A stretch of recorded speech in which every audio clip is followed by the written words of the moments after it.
Good afternoon and welcome to our FBF online seminar. My name is Pierre Schlosser. I'm the scientific coordinator of the Florence School of Banking and Finance, and it's a real pleasure for me to welcome you all to today's online seminar on fighting the next financial crisis. I'm very glad to welcome our lead speaker of today, Professor Andrew Metrick from Yale School of Management, and our commentator of today, Professor Loriana Pelizzon from SAFE at Goethe University in Frankfurt and from the University of Venice here in Italy. Loriana, Andrew, good afternoon and good morning. Let me say that it's a real pleasure for me to be in the company of two world experts of systemic risk today. Many thanks also to my colleague Jan, who has supported you in the preparation of the seminar and is managing our online platform as we speak now. Today's online seminar will focus on fighting the next financial crisis by being prepared for it. And how can one be prepared for it? Well, Andrew will tell us about a major project he's led at Yale that aims to document past crisis management practices to help you be prepared for the next one. And Loriana will then step in to shed further light on the mechanics of crisis fighting tools. But before entering this discussion, I'd like to inform you about our school's upcoming activities in just a few minutes. I won't take too much of your time. As you will know, the Florence School of Banking and Finance, FBF in short, is a non-national academic platform which is part of the European University Institute. The EUI is a very distinctive place. It is a public, intergovernmental research and education institute which delivers postgraduate studies in economics, in law, in political science, in history, and it boasts an international community of more than 60 nationalities. The FBF, a rather recent program of the UI, is a place where all generations meet to discuss and argue about cutting-edge topics of financial stability and macroprudential policies, risk management, as well as regulation, supervision, and resolution. Our school has a diversity of policy debate and training activities, meaning that our online seminars are only one of many activities that we run. For example, we released a few days ago our annual ebook entitled European Financial Infrastructure in the Face of New Challenges, which gathers contributions from senior academics, policymakers, and private practitioners on the idea of a European safe asset creation, to name only one example. Also, given that you're all big fans of systemic risk analytics, let me inform you that on 24th October we'll host an online seminar on AI and systemic risk with Professor Jon Danielsson from the LSE, and of course we would be delighted to have you back with us on that day. Lastly, and you will see on the slide who typically attends our training courses, I'm very glad to announce that as of next week we'll open our 2020 residential training courses for registration.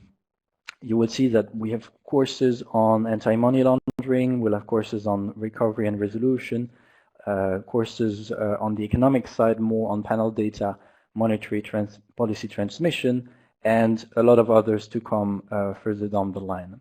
You can find more details on all our activities on our website and also more recently on the FBF LinkedIn page, where you'll be able to keep track of what's going on at the school, listen to the weekly podcasts that we are producing, and receive periodic information on our activities.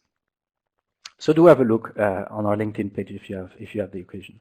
Okay, so I think it's time to thank you for your patience, to introduce each other because you don't see each other. So let me start and say that we have today about 90 participants connected, following us from almost everywhere in Europe and from several other continents.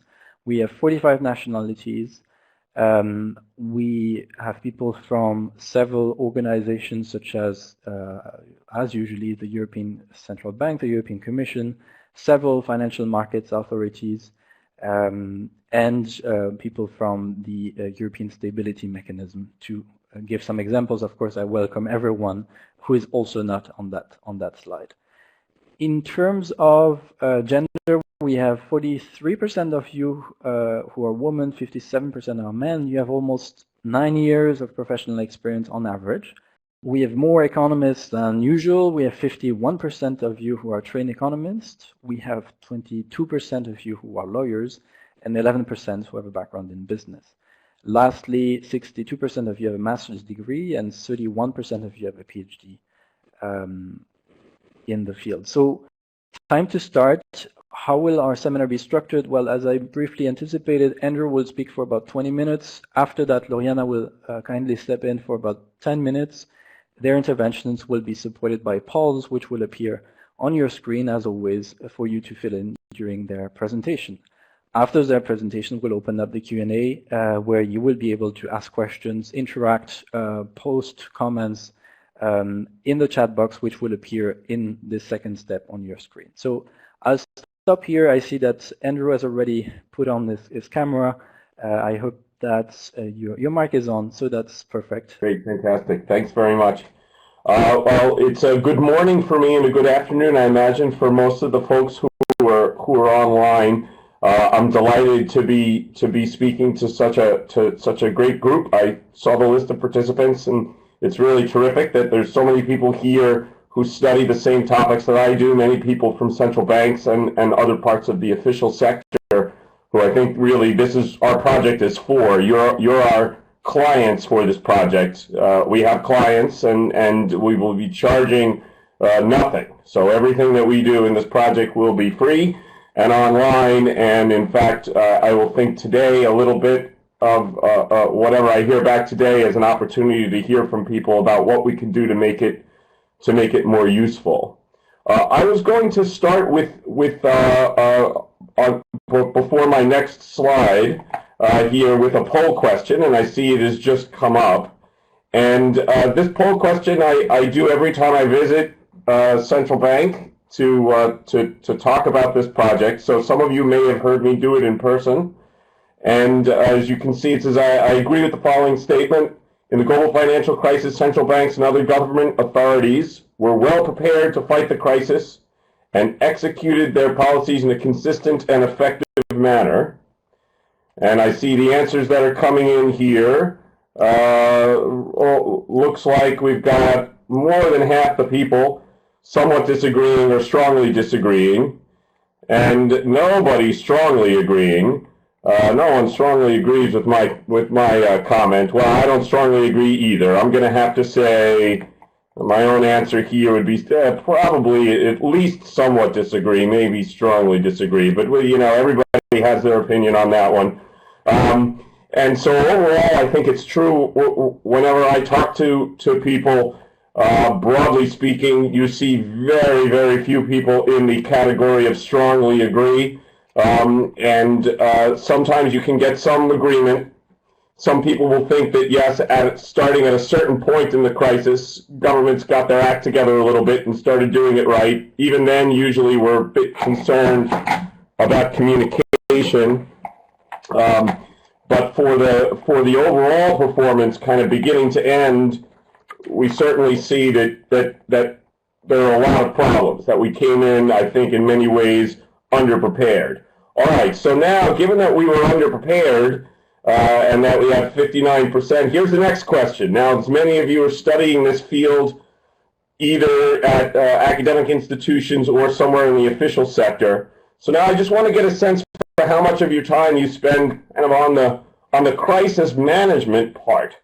So if you do financial crises, if that's part of your job, of the financial crisis stuff that you study, how much of the time is on prevention? And by prevention, I mean things like capital liquidity regulation, early warning models, peacetime stress tests and design, things like that, versus other crisis management things, such as lender of last resort policies, design of emergency programs in general, orderly liquidation rules, etc.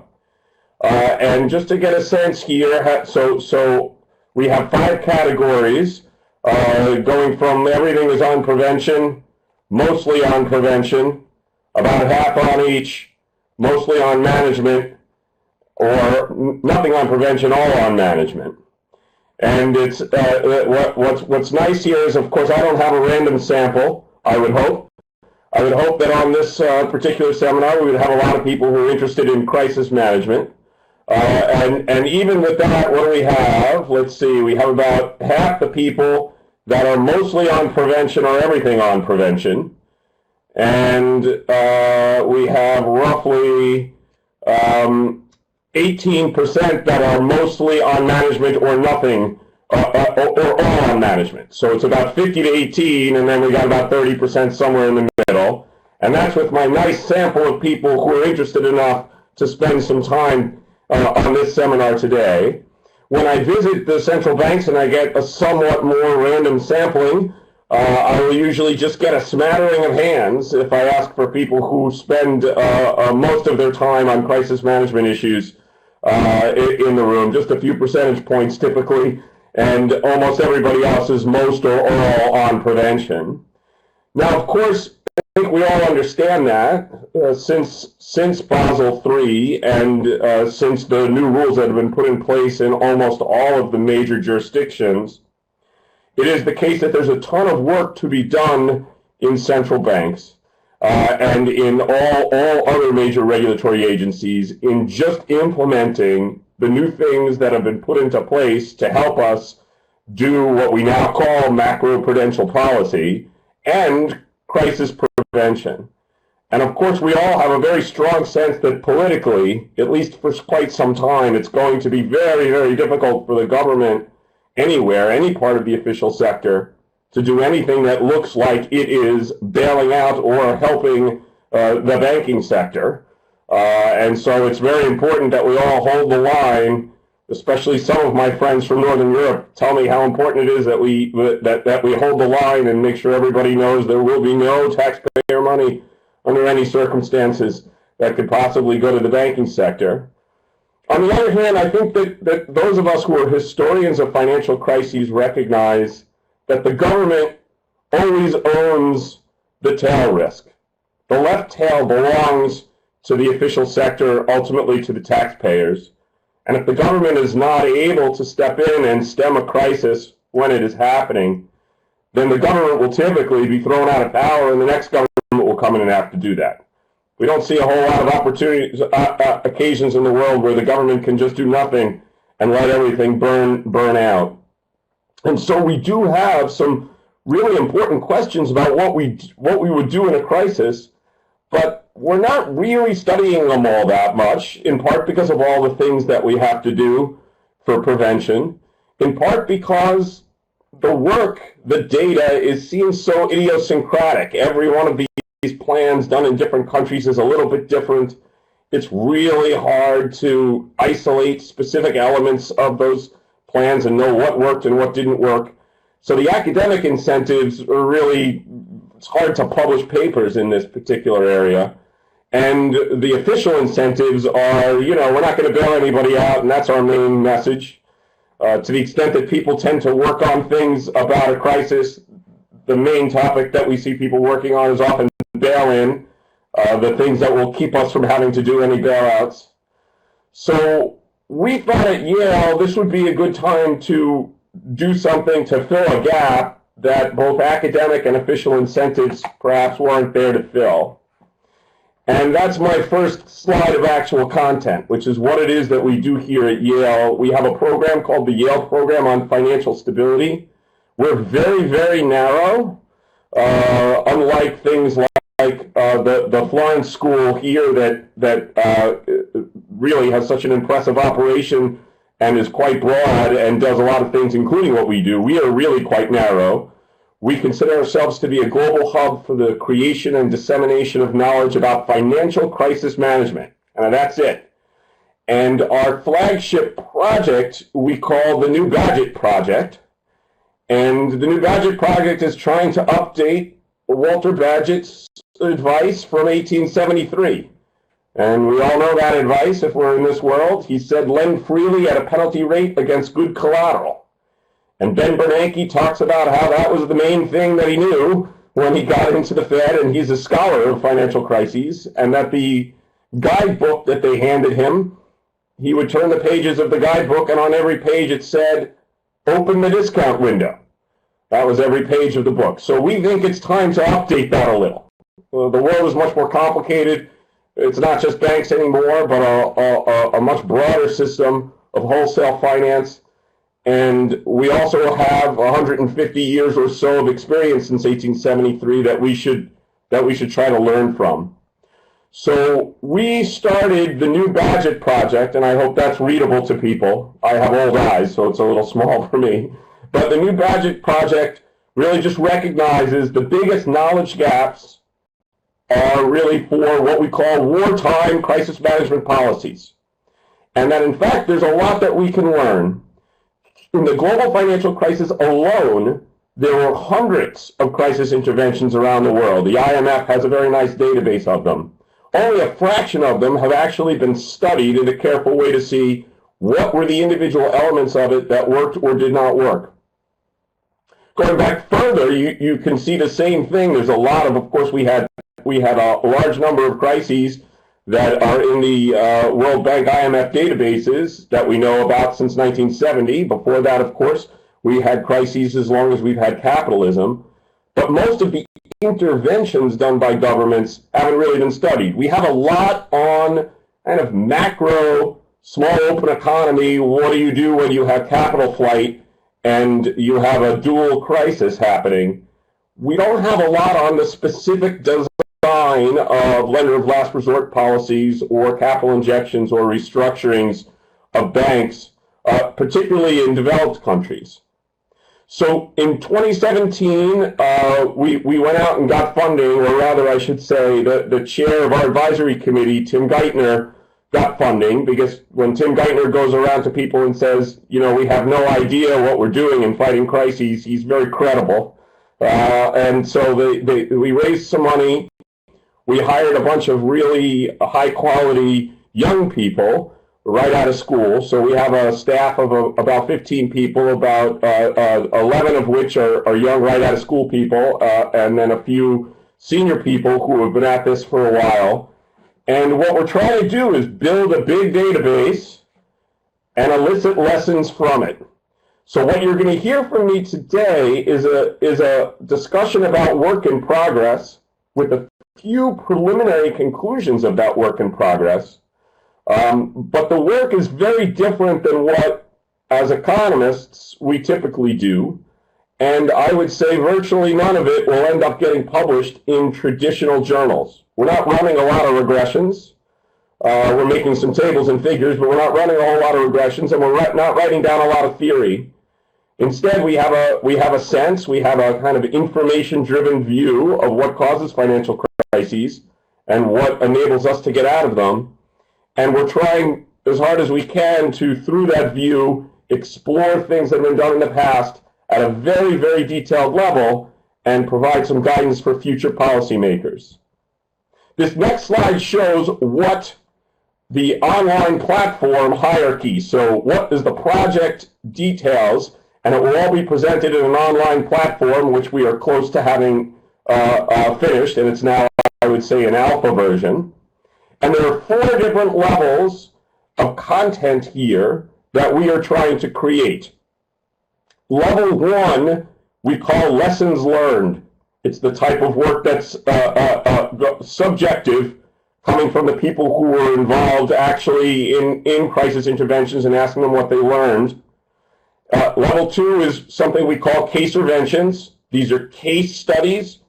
They are just the facts written from an objective point of view, like Wikipedia pages, that try to give a consistent sense of what happened in specific interventions by the government. They're cases about interventions, so we call them case interventions.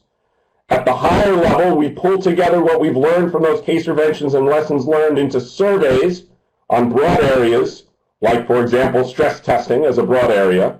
And then at our highest and most ambitious level, for which we have written thus far nothing, we have what we hope will be doctoral documents, things that really can provide guidance that we've also received input from the whole community before writing up. I'm going to give you a little more details about each of these 4 levels, but I'm hoping I probably should have pinned this somewhere, that you can have in your head these 4 levels of the hierarchy, and I'll show you just some examples of what we mean here.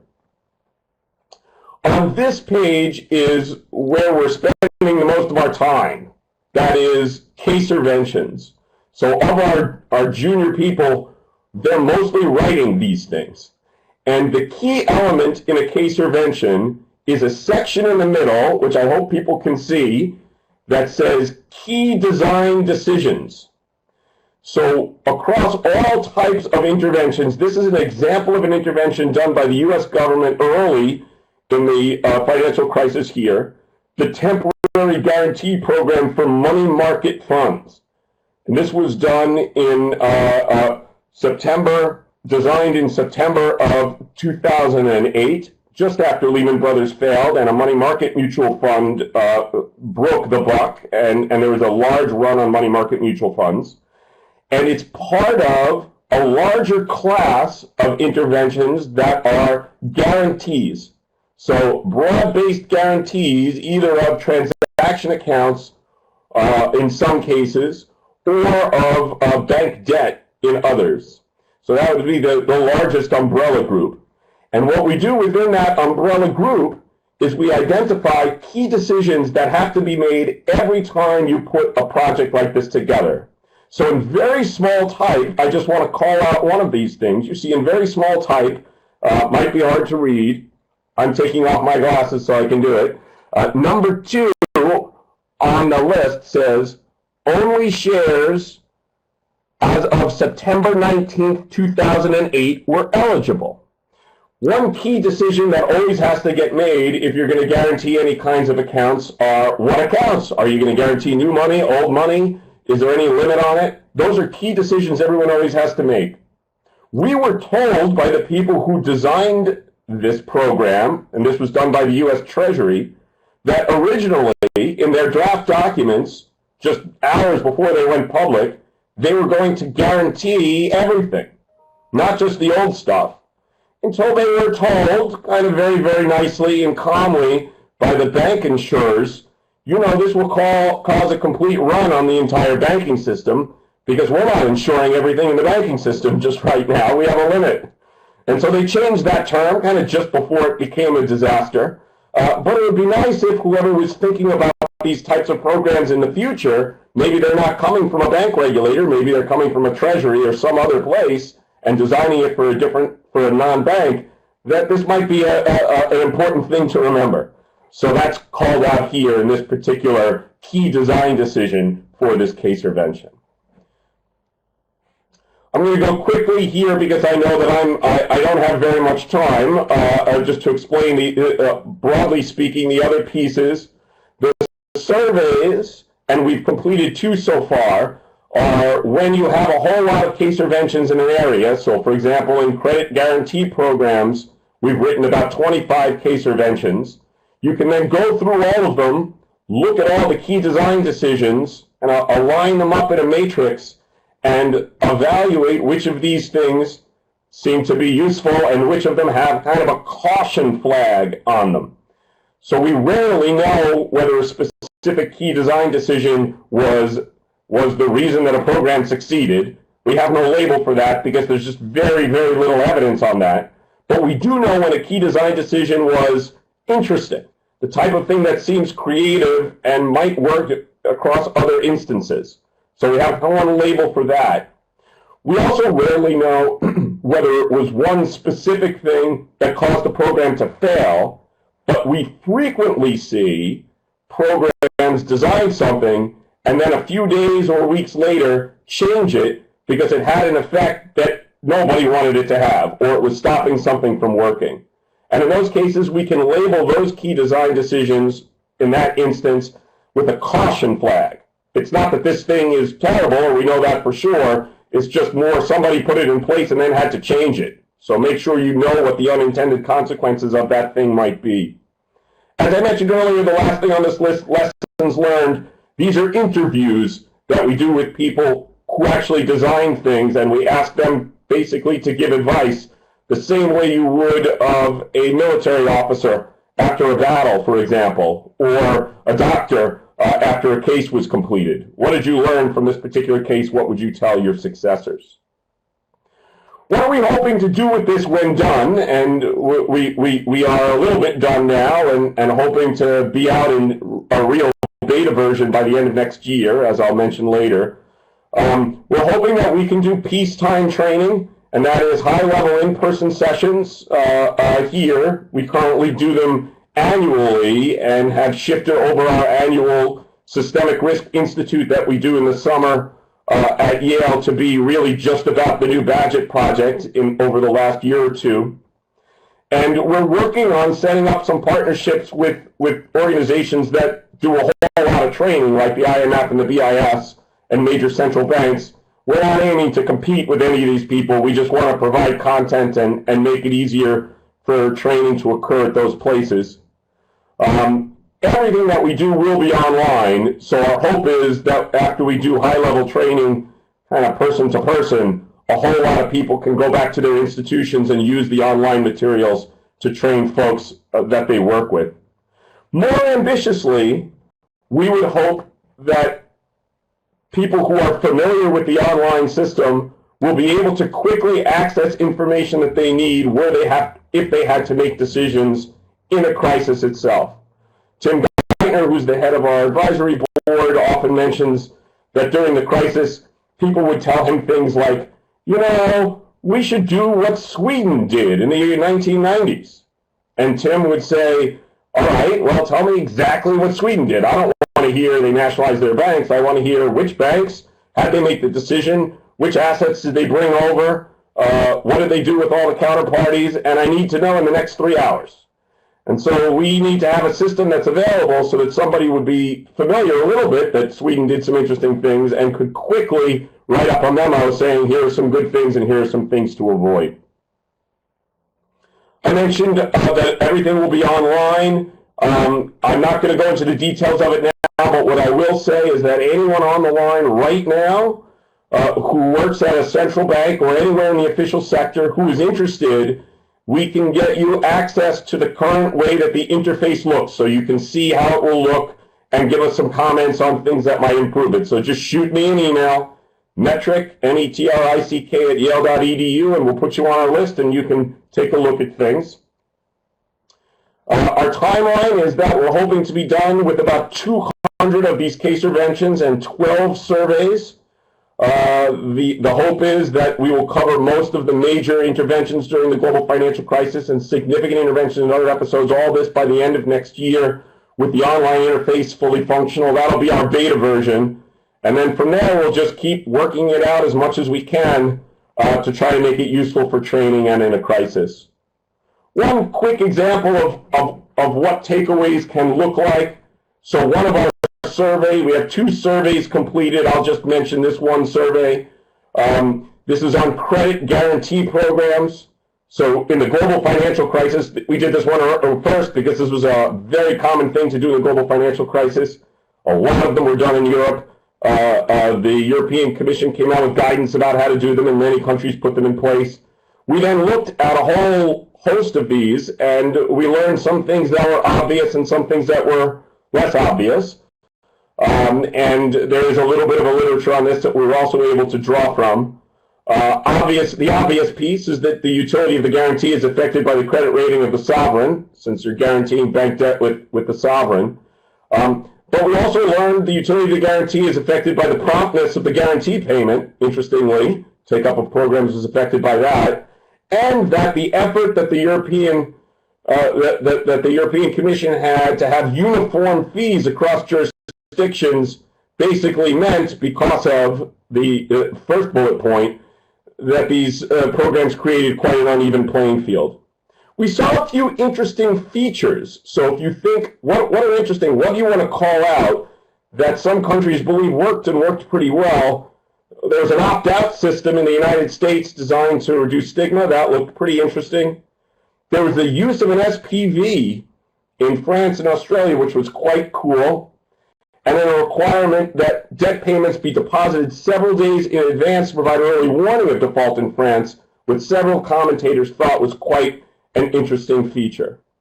We also did a similar thing for market liquidity programs, but I think I should stop there and give my commentator a chance to speak. I want to put in one last plug, though. We would like to have many of you come and visit us here at Yale. This year, we're going to have at the end of our Systemic Risk Institute, a conference specifically for practitioners that anybody that is open to anybody from the official sector. So you'll all be invited. We'll be sending stuff out, and we also have here a new program, a master's degree programs focused on systemic risk for young, kind of pre-doctoral people coming from mostly from central banks, but also some other financial stability organizations. Yeah, okay. Well, I turn on also my camera. I think that I hope that it will work soon.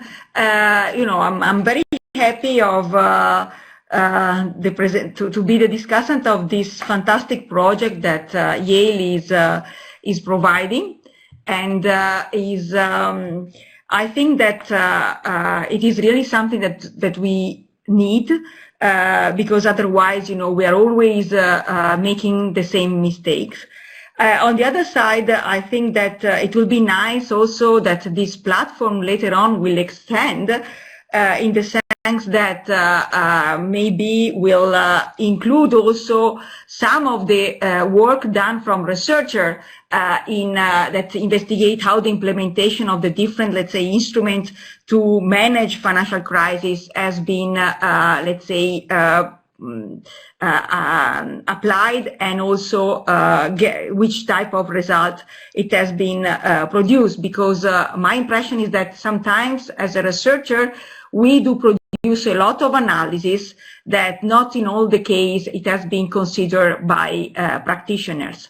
So that's why I think it will be good that later on this platform will include also some of the results that the researcher has produced so far. Just to give an idea, my plan is to spend my 8 minutes pretty much to show that indeed I perfectly agree on the fact that it is fundamentally to see not just how the at the macro level instrument has been implemented, but also how at the micro level instrument has been implemented, mostly because we know that devil is in the detail. So, for example, I want to provide 2 examples of the unintended consequence of some of the mechanics of crisis fighting tools, and one of them is the unconventional monetary policy, and I'm working on investigating how central bank can generate mispricing in their intervention. And the second one is on how important it is to select and look carefully about the ECB eligibility of the different, let's say, bonds that can be used for getting money from central banks. So I'm presenting pretty much quickly the result of these 2 papers. One is related to the fact that both ECB and the Fed, when they did this, let's say, very large unconventional monetary policy intervention, they were planning to minimize the unintended consequences of this type of intervention, both on the cash market and also on the other market that are clearly related to the cash market. But as this graph already showed to you, it seems that indeed intervening only in the cash market is having some effect of mispricing on the other markets that are linked to the cash market. The first one is the future market, but then the repo, the liquidity, and so on. And for example, there is this other graph that shows that indeed this arbitrage that can, or maybe the mispricing between the cash market and the future market can be easily disentangled on how much the central bank affect market liquidity, the repo rate, and creating scarcity, and therefore the possibility to getting some arbitrage between the 2 markets. And the question is, okay, is there any way to do this in a different way? Well, we have a proposal on this regard, that is the fact that, even if it is not all due to unconventional monetary policy, but is also due to the fact that there are also regulatory restriction and capital constraint that prevent arbitrageurs to close this gap. On the other side, having this presence, we still believe that a market neutral QE can be really, implemented by an intervention where not only the cash market is the objective, but also, for example, the future market or the other market as well, the repo and so on. Because in this way, you will make the intervention really more market neutral, because you are not just affecting one market without affecting the other. And so we are providing this type of suggestion, and actually I'm happy to know from the pool if they agree that in the future central banks should not just limit to the cash market and create, you know, scarcity and all this perverse effect in terms of mispricing, illiquidity, problem in the repo market, and so on. And I think that this is really something that we need to take into consideration. A second example is instead related to classical monetary policy and the fact that there is, for example, a different way to implement it across the world. So, for example, ECB is considering also corporate debt as an instrument. The Fed is not considering this possibility. And based on this, the result is quite interesting, because what we analyze is how much the fact that the bond it is becoming eligible for this basket is going to affect the secondary market and also the primary market of the corporate debt. That clearly in Europe is an important market if we want to reduce the presence of the banking sector in lending money to companies.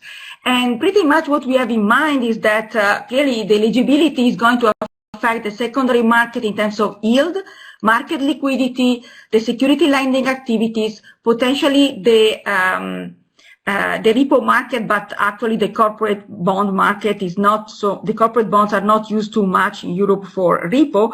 But the fact that banks can pledge this collateral at the ECB is giving an incentive also to the firm to issue this type of bonds.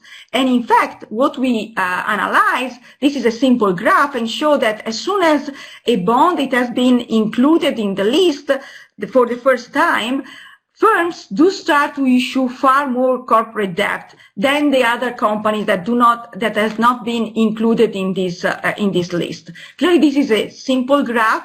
We are testing in a proper way, believe us. And actually, the result that we find is that there is a huge impact on the yield, similar to the one that we observe by when the ECB is going to buy these bonds, 25 basis points. Depending on the initial liquidity, there is an impact also on the liquidity of the secondary market. Security lending market is increasing a lot as soon as these bonds are becoming eligible. Public debt issuance has been increased a lot, and bank debt then has been reduced. So there is this substitution between public debt and bank debt. And the same applies to firm leverage that at the end, you know, is going to increase. So these firms are really able to borrow in an easier way. So these are all different types of analysis that are looking at the micro level and get some macro level effect. On one side is really showing that you can do a conventional monetary policy and create a lot of problem in the market, and there are other ways to implement it. And second, this type of instrument that has been used for some certain purposes in terms of monetary policy do have unexpected or let's say unconsidered effect. They can be positive, they can be negative, but we think that policymaker needs to know when they are implementing some type of regulation or instrument or something like this, that things will be completely different on the way in which they are implementing this type of instrument. I think that I use all my time.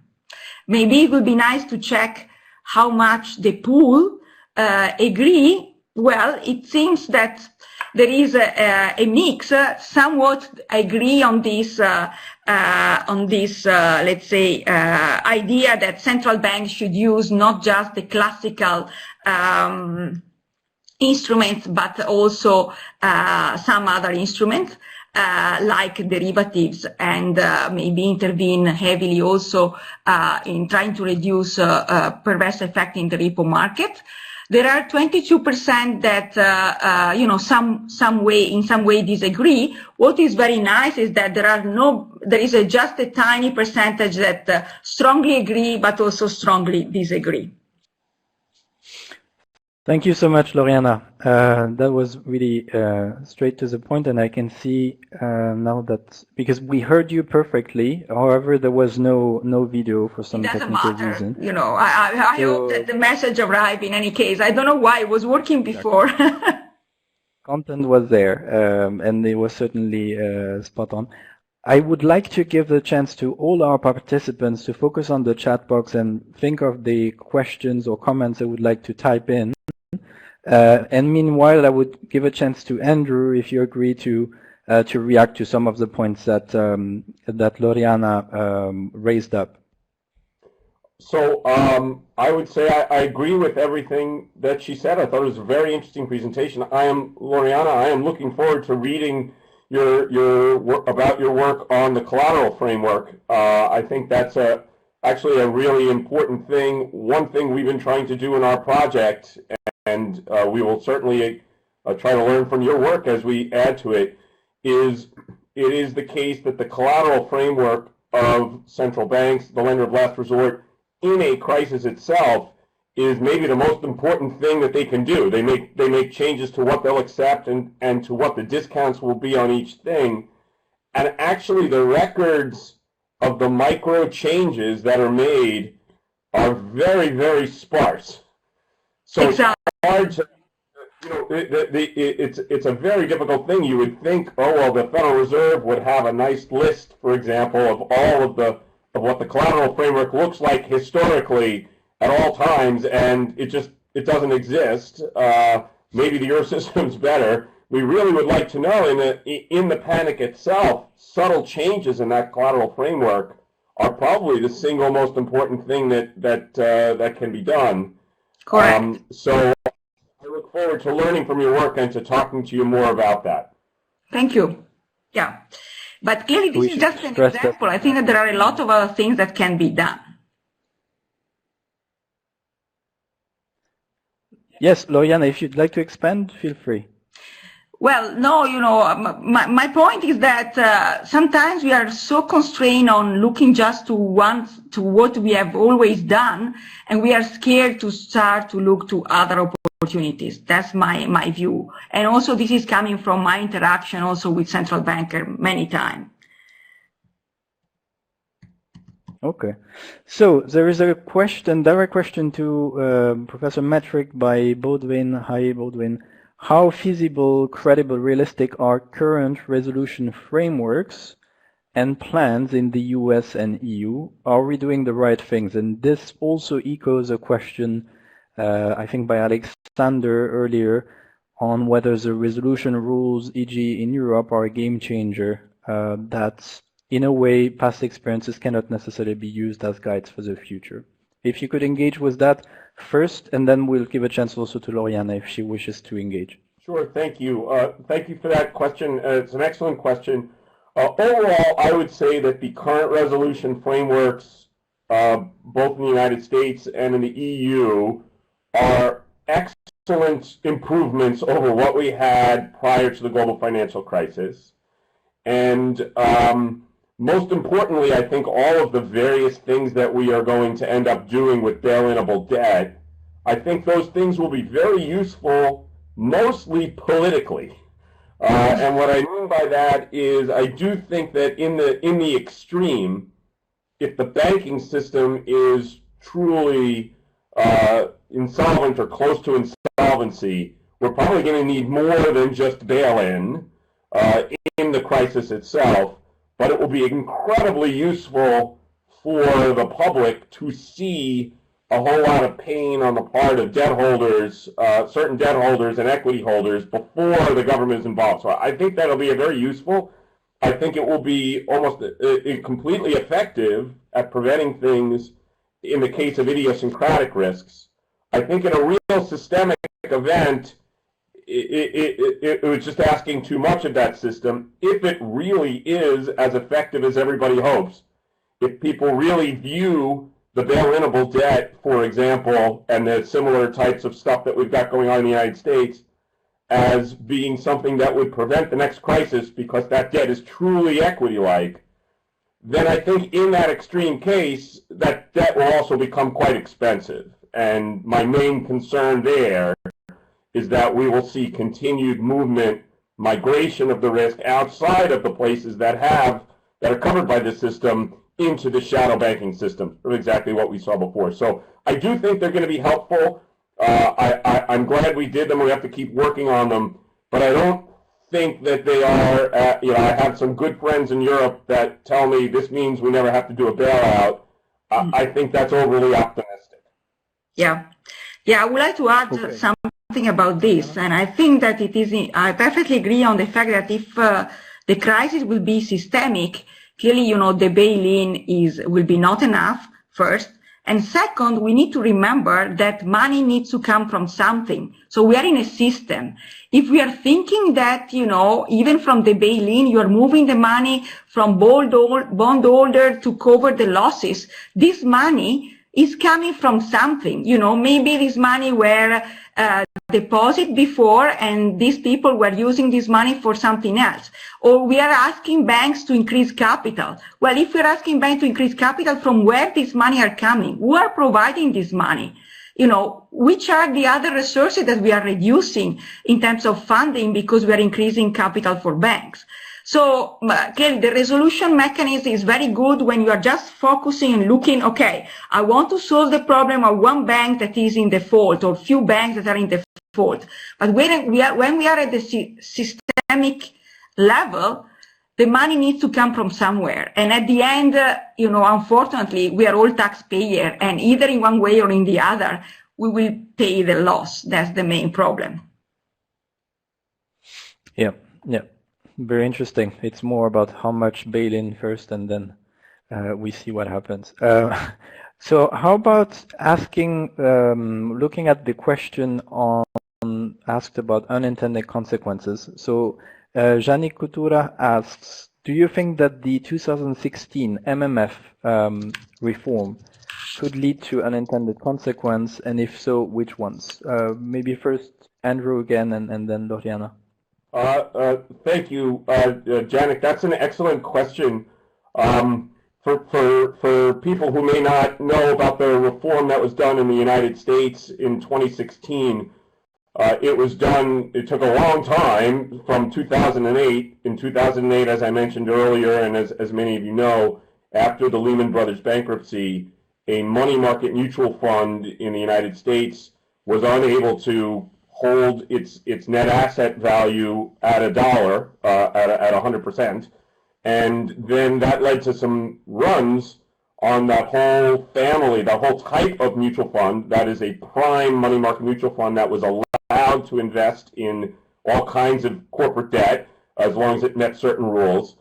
And the reform in 2016 basically put in some restrictions for those types of funds, saying that depending on whether they were going to retail or institutional investors, they either had to have gates that would prevent people from getting their money right away, or they really had to mark them to market in a much more strict way so that they didn't look like they were just bank accounts. Following those reforms, about $1 trillion left prime money market mutual funds and went into government money market mutual funds. So a very large amount of money moved really quickly into funds that are only allowed to buy government debt. Now, just as it turns out, it wasn't $1 trillion of government debt just lying around, easy for people to buy. So what we started to see was a little bit of a spread in money markets, and government debt started to really be a wonderful thing to issue if you were a government in the United States. But we don't only have one government, but we have a few agencies. One of those agencies is a little-known one called the Federal Home Loan Bank Board, and the FHLB system, which people don't tend to know very much about, is like a shadow system, just like the Federal Reserve System. It has the first claim on banks, and they issued about $1 trillion worth of debt, basically backed by the banking system, just for those government money market mutual funds over that time period. So that was a very, very large unintended consequence. And these guys are, far less transparent than the traditional GSEs of Fannie and Freddie, we still don't really understand what the risks are and who's actually bearing these risks. So this is a great example of how you think, all right, well, we solved one problem, but you don't make the demand for somebody to have some nice, safe place to put their money. You don't make that go away just by saying they're not allowed to get it from some place. And so now we have a completely new risk that we have to try to deal with. So I think we really need to be careful when we do these reforms, and we have to recognize that macro trends and macro demands are not something under the control of the regulatory authorities. They just get to decide where those demands will be met. Mm. Very interesting. So thanks a lot for that. So in the interest of time, what we'll do now is that I won't give a chance to Loriana to answer the same question, but I'll give another question to Loriana. And then we'll pick up a last one, which is dear to my heart, on climate-related risks. So, Loriana, there is a question by Luca Alfieri who says, can the effects of the unintended consequences be the ones of the motivation that is stopping the Fed and the ECB to change considerably their current policies? What do you think about this? Well, I don't know if this is one of the reasons or not. I think that they are largely deciding if they want to maintain a system that is based on floor or corridor in implementing the monetary policy. My impression is that this is the decision that they are largely trying to take in deciding if they want to continue this unconventional monetary policy or not. On one side, they know that there are these unintended consequences, and they are trying to intervene. For example, this recent security lending facility and the new implementation of it, the intervention on the repo market, even now in the US by the Fed, that try, to solve some issue that the scarcity of the collateral and sometimes scarcity of liquidity is going to generate.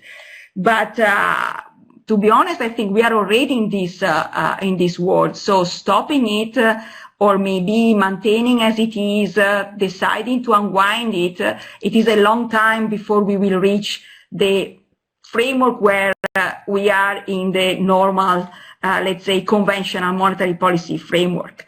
So it's not that by stopping it, you are completely, solving the issue.